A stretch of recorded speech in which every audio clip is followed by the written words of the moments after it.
Hey guys, it's Anthony Bandiero here, attorney and senior legal instructor with Blue to Gold Law Enforcement Training, bringing you another roadside chat. I'm in San Diego, California. Okay, so I'm actually going to use my iPad on this one because to share what the question is and give you some of my feedback. Hopefully you find these helpful. If you do, you got to hit the like button. That helps YouTube know that these videos are valuable, so they'll show them to other people.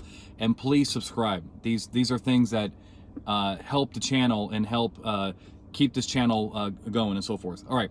So the basic question here is: can police search a hotel room after a person has been evicted? Right. That's the general question. But let's dive into some details as asked by the officer. So now this officer is in Texas.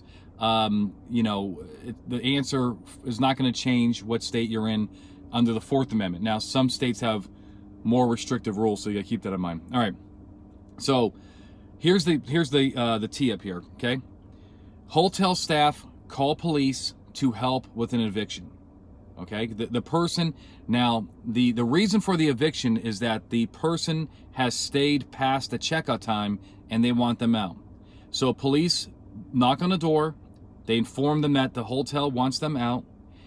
Some 15 minutes or so are provided for them to get their stuff and leave. Okay, so let's stop right there. Let's remember though that if somebody stays past the checkout time, and especially after grace period. Okay, so in my view, hotels have two checkout times. They have the official 11 o'clock, 12 o'clock, whatever it is, checkout time in the morning. And then they have a grace period. In other words, they have a business practice. What would the business do if the person doesn't leave? Do they give them an hour? Do they give them wait till 1 o'clock and then that's when they call it? That's important for you because a person may have a reasonable expectation of privacy in the room up to the point of grace period.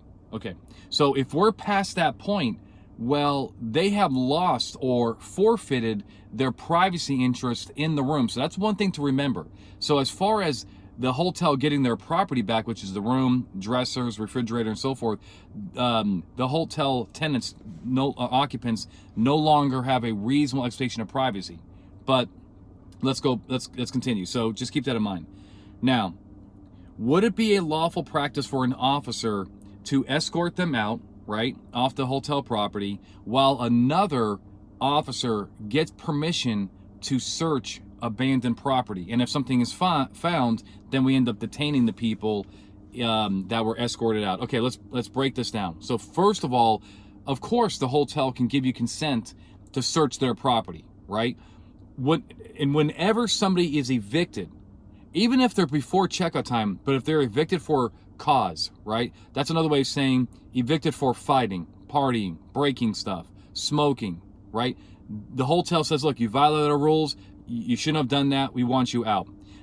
Once they've been evicted, the people lose their reasonable expectation of privacy in the room because they have forfeited it because of their conduct. So keep that in mind. And if they abandon stuff in there, well, you get consent, but remember, there is no Fourth Amendment search of abandoned property. It's not protected. So there is no search under the Fourth Amendment. But be careful of this scenario, okay? That they leave stuff in the room because they cannot take it with them, right? They tell you, we've been in this room for 2 weeks and we can't carry all our stuff. Can we come back for it? That stuff is not abandoned. And you cannot ask for consent to search that stuff from the hotel because they can't give you consent. They're likely going to have to just hold on to it.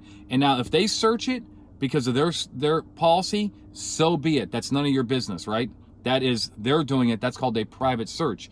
But if you're asking them to search it, well, we have a problem because you don't have, they have no authority, no common authority to allow you to search. Can you watch them search it? Sure, but you better not tell them and encourage them to do it. They have to do it on their own, like they were going to do it anyway.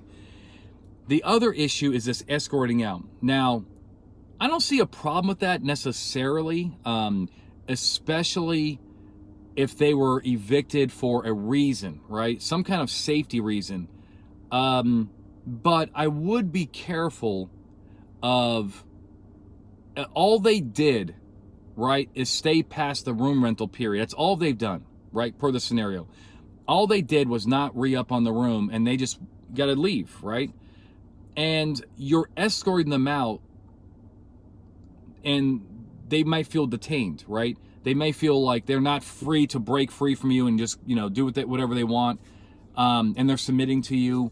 I guess I don't have a case on this, but I'll just be a little the courts, if the person was detained until they actually were off property, the court may ask you, well, why are you detaining them? What safety rationale do you have to escort them out the hotel? I don't think this is a big deal. I think in most of these evictions, you're going to have something there. Well, first of all, don't forget, in this scenario, the hotel has called the police to escort them out. Why would the hotel do that unless the occupants were giving the hotel a hassle? So that may be your reason right there. I'm just saying, in my legal brain, I would just want the court. I would want a reason to detain them as we're escorting them out, if you know what I mean.